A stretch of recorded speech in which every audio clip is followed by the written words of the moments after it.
Assalamualaikum warahmatullahi wabarakatuh. Perkenalkan, nama saya Olivia Margareta Purnama Juwita Borumani Huruk, NPM 1901201024 Kali ini saya akan mempresentasikan mengenai pasar modal.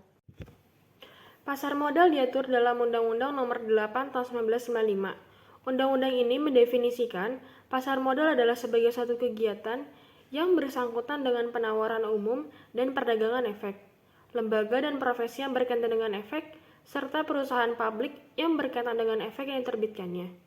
Menurut Kepres nomor 60 tahun 1988, pasar modal dipahami sebagai bursa yang menjadi sarana untuk mempertemukan penawar dan peminta dana dalam jangka panjang, biasanya lebih dari 1 tahun, dalam berbentuk efek.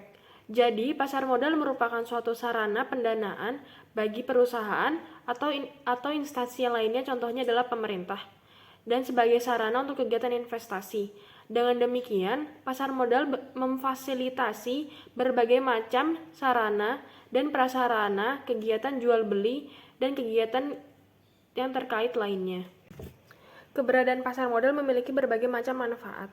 Contohnya yang pertama adalah pasar modal menyediakan sumber pembiayaan dalam jangka panjang bagi dunia usaha sekaligus memungkinkan alokasi sumber dana secara optimal. Kedua, pasar modal memberikan wahana atau wadah investasi bagi investor sekaligus memungkinkan upaya diversifikasi. Ketiga, menyediakan leading indicator bagi tren ekonomi negara. Keempat, penyebaran kepemilikan perusahaan sampai lapisan masyarakat menengah. Yang terakhir, pasar modal adalah sebagai alternatif investasi yang memberikan potensi keuntungan. Jadi, diversifikasi adalah usaha penganekaragaman produk atau lokasi perusahaan yang dilakukan untuk memaksimalkan arus kas agar lebih stabil. Lalu, pasar modal memiliki berbagai jenis. Yang pertama adalah primary market, yang kedua secondary market, yang ketiga adalah third market, yang keempat adalah fourth market. Primary market merupakan tempat dibukanya suatu penawaran saham oleh emiten pertama kali sebelum diperdagangkan di pasar sekunder. Sedangkan secondary market adalah tempat perdagangan saham yang sudah melakukan masa penawaran di primary market. Third market adalah tempat perdagangan saham yang berada di luar bursa. Yang keempat adalah fourth market. Fourth market merupakan bentuk dan perdagangan saham dalam proses pemindahan saham antara pemegang saham yang memiliki nominal saham yang lebih besar dari standar lainnya. Produk-produk dari pasar modal ada 4. Yang pertama ada saham, kedua ada obligasi, ketiga reksadana, keempat derivatif. Saham merupakan tanda penyertaan modal seseorang atau pihak dalam suatu perusahaan atau perseroan terbatas. Kedua ada obligasi.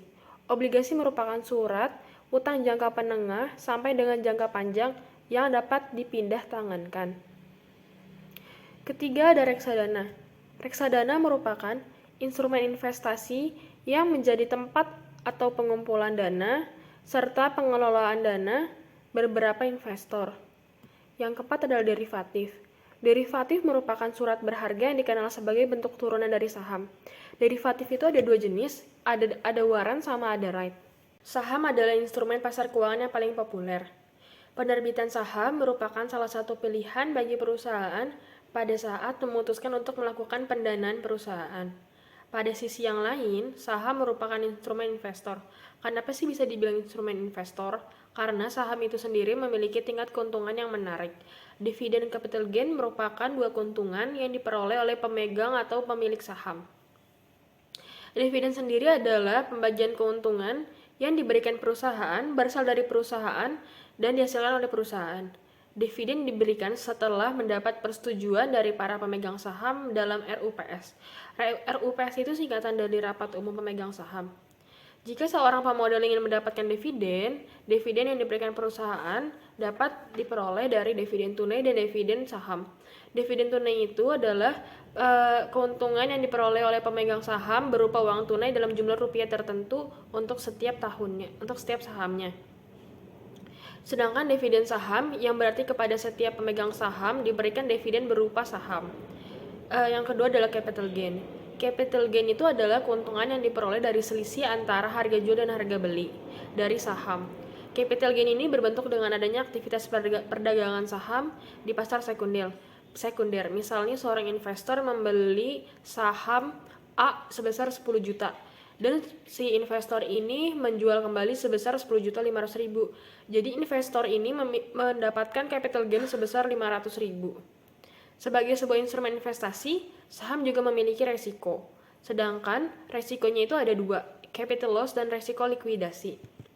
Capital loss ini adalah kebalikan dari capital gain, yaitu kondisi di mana investor menjual saham lebih rendah dibandingkan dengan harga dibeli. Contohnya tadi, saham yang dibeli dengan 100.000, tapi kemudian harga saham tersebut memiliki penurunan menjadi 95.000. Karena takut harga tersebut turun terus-menerus, investor menjualnya dengan harga 95.000, sehingga investor mendapatkan atau mengalami capital loss sebesar 5.000 per saham. Yang kedua ada resiko likuidasi. Resiko likuidasi adalah perusahaan yang sahamnya dimiliki dan dinyatakan bangkrut oleh pengadilan atau perusahaan tersebut dibubarkan. Dalam hal ini, untuk mengklaim dari pemegang saham dan mendapatkan prioritas terakhir setelah semua kewajiban utang perusahaan dapat dilunasi. Jika masih tersisa dari hasil penjualan kekayaan tersebut, maka sisa itulah yang akan dibagi secara proporsional kepada seluruh pemegang saham. Next ada obligasi.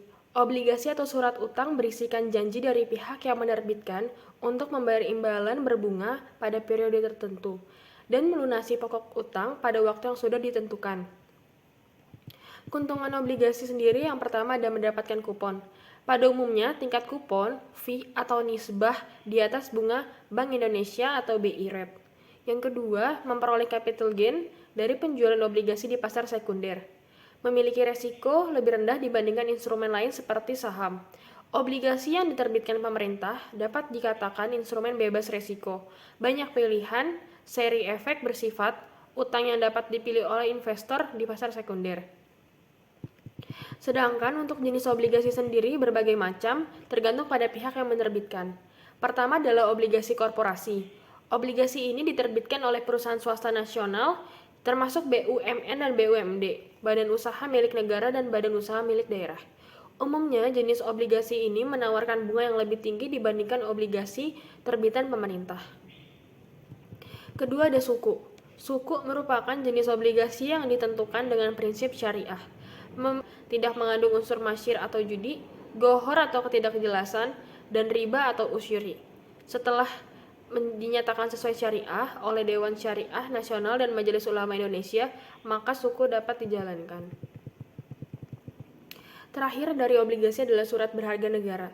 Untuk surat berharga negara terdiri dari surat utang negara dan surat berharga syariah negara. Surat utang negara merupakan surat berharga berupa surat pengakuan utang dalam mata uang rupiah maupun valuta asing yang dijamin pembayaran bunganya dan pokoknya oleh negara Republik Indonesia. Sedangkan berbeda dengan surat berharga syariah negara atau suku negara adalah surat berharga negara yang diterbitkan berdasarkan prinsip syariah sebagai bukti atas bagian penyertaan terhadap aset SBSN atau surat berharga syariah negara. Ketiga ada reksadana. Reksadana adalah dana yang dikelola manajer investasi menjadi berbagai instrumen seperti pasar uang, obligasi, saham, atau efek lainnya. Manfaat reksadana ialah menjadi salah satu alternatif investasi pendek bagi masyarakat pemodal, khususnya pemodal kecil dan pemodal yang tidak memiliki banyak waktu serta keahlian untuk menghitung risiko atas investasi mereka. Reksadana sendiri dirancang sebagai sarana untuk menghimpun dana dari masyarakat yang memiliki modal, mempunyai keinginan untuk melakukan investasi, namun hanya memiliki waktu dan pengetahuan yang terbatas. Tak hanya itu, reksadana juga diharapkan dapat meningkatkan peran pemodal lokal untuk berinvestasi di pasar modal Indonesia. Sedangkan resiko dari reksadana perlu diketahui, nilai reksadana akan berfluktuasi mengikuti nilai instrumen yang ada di dalamnya. Jika reksadana saham, tentunya akan naik turun seiring dengan harga saham. Begitu pula dengan jenis reksadana lainnya, mengikuti harga instrumen yang menjadi komponen reksadana. Resiko lainnya adalah soal likuiditas, yang mana proses pencairan reksadana membutuhkan waktu sampai dengan 3 hari sejak dicairkan. Derivatif atau surat berharga dikenal sebagai bentuk turunan dari saham. Terdapat 2 jenis derivatif yang dapat ditemukan di pasar modal Indonesia, yaitu warrant dan right. Warrant adalah hak untuk membeli sebuah saham pada harga yang telah ditetapkan pada waktu yang telah ditetapkan pula. Warrant biasanya melekat sebagai daya tarik atau sweetener pada penawaran umum saham perdana atau IPO ataupun obligasi. Biasanya harga pelaksanaan lebih rendah daripada harga pasar saham. Setelah saham ataupun obligasi tersebut tercatat di bursa, warrant dapat diperdagangkan secara terpisah.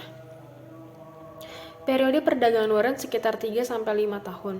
Warrant merupakan suatu pilihan atau option, di mana pemilik warrant mempunyai pilihan untuk menukarkan atau tidaknya warrant pada saat jatuh tempo. Pemilik warrant dapat menukarkan warrant yang dimilikinya 6 bulan setelah warrant tersebut diterbitkan oleh emiten. Harga warrant itu sendiri berfluktuasi selama periode perdagangan di pasar sekunder. Right adalah hak memesan efek lebih dahulu. Biasanya munculnya instrumen derivatif right ini dilakukan ketika emiten melakukan penawaran saham kedua atau second issue. Di pasar modal Indonesia, second issue ini biasa disebut dengan right issue, yang secara sederhana bisa kita terjemahkan mengeluarkan saham dengan hak membeli kepada pemegang saham lama. Artinya, dalam right issue tersebut pemegang saham lama diberi prioritas terlebih dahulu untuk memiliki saham yang akan dikeluarkan itu. Sifatnya berupa hak. Jadi, pemegang saham lama boleh melakukan pembelian, tapi boleh juga melepas haknya itu. Karena sifatnya yang demikian, maka right merupakan hak untuk membeli saham yang dikeluarkan itu bisa diperjualbelikan di lantai bursa. Periode perdagangan right tersebut tidak selamanya, melainkan hanya sementara saja. Biasanya antara 5-10 hari. Tidak selama warrant. Melainkan hanya sementara saja. Yang berupa hak ada beberapa keistimewaan dan keuntungan yang bisa diperoleh investor dengan right ini. Investor yang menjadi pemegang saham lama memiliki hak istimewa untuk membeli saham baru pada harga yang telah ditetapkan dengan menukarkan right yang dimilikinya. Dengan hak istimewa itu memungkinkan investor tersebut untuk memperoleh keuntungan dengan membeli saham baru dengan harga yang lebih murah. Berikut adalah lembaga-lembaga yang terlibat dalam pasar modal. Pasar modal di Indonesia memiliki struktur atau strata tingkat sendiri. Setiap tingkat yang ada di pasar modal menjalankan tugas dan perannya masing-masing. BAPEPAM atau Badan Pengawas Pasar Modal. BAPEPAM merupakan lembaga pengatur pasar modal yang bertugas mengatur dan melaksanakan pasar modal di Indonesia. Dengan memberi pendapat pada Menteri Keuangan mengenai pasar modal, menjata efek bila ada kelebihan permintaan saat penawaran umum, dan membina pasar modal dengan mengawasi kegiatan-kegiatan di pasar modal dan lembaga-lembaganya, yang terdiri dari bursa efek, lembaga keriling, lembaga penyelesaian dan penyimpanan. Untuk melakukan investasi di pasar modal, dapat melakukan strategi sebagai berikut. Yang pertama adalah mengumpulkan berbagai jenis saham dalam satu portofolio.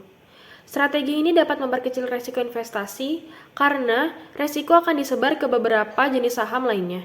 Peluang untuk mendapat keuntungan juga cukup besar. Kerugian pada salah satu atau jenis saham dapat tertutupi oleh keuntungan pada jenis saham lainnya. Kedua, membeli di pasar perdana dan dijual begitu dicatatkan di bursa. Yang ketiga ada beli dan simpan.